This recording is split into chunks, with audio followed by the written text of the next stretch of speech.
کارکردن لە شەقامی 100 مەتری ئۆتۆبانی بابان بەردەوامە. حکوومەت هەڵسەنگاندن بۆ کارە جێبەجێکراوەکانی 6 مانگی ڕابردووی شەقامەکە دەکات. پارێزگار و بەرپرسان لەگەڵ کۆمپانیای جێبەجێکار کۆبوونەوە تا بزانن بربەستەکانی پێش شەقامەکە چین بۆ ئەوەی چارەسەر بکرێن و کارەکان ڕانەوەستن. زیاتر لە 20 کیلۆمەتری ڕێگاکە لە تاسوژەوە تا لەم شوێنە شتێ ئەپەڕێ ڕێکراوە و ڕێگاکانی تر ئاراستەی ڕێگاکە دیاری کراوە خواکراوەتەوە. کۆمەڵێک کێشە لە کاتی جێبەجێکردن هەیەنە پێشەوە وەکو قەرەبووکردنەوە خەمڵاندنی ئەو کەسانی کە زەویان لەو شوێنەیە هەیە، ئەوانەی کە دام و دەستگا و منشەئاتیان لەسەر شوێنەکە و دامەزراوەیان دروست کردووە، ئەوانش لیژنیان بۆ پێگەێنراوە.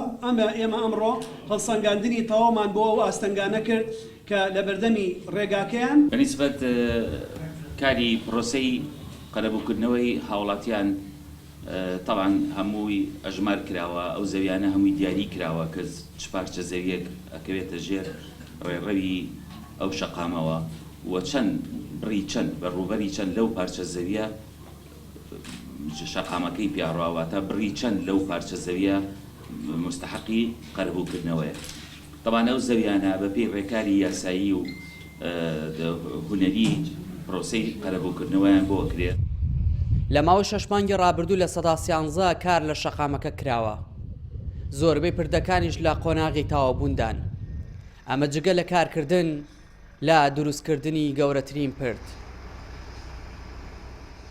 کاری زیاترمان کردووە، ئێستا زیاتر لە 13مان لە شەقامەکە جێبەجێ کردووە و بە دڵنیاییەوە لە ئاستی چاوەڕانی خۆمان زیاتریشە و ئەگەر باران بۆ ماوەیەکی کەمیش هەندێک لە بڕگەکانی شەقامەکە ڕابگرێت بە دڵنیاییەوە لە هاوینی داهاتوو دوای تەواوبوونی وەرزی زستان ئێمە چینە قۆناغی جێبەجێکردنی شەقامەکە لە ئاستێکی زۆر گەورەتر. ئێستاش دەستمان کردووە بە دروستکردنی یەکێک لە جسرە زۆر گەورەکان.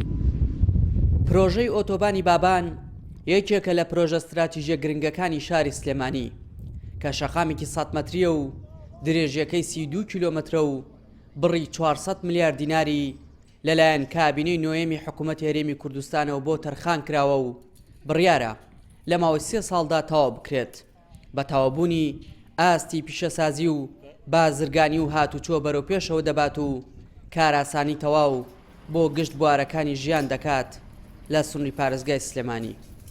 دیار جەمال، کوردستان 24 سلێمانی.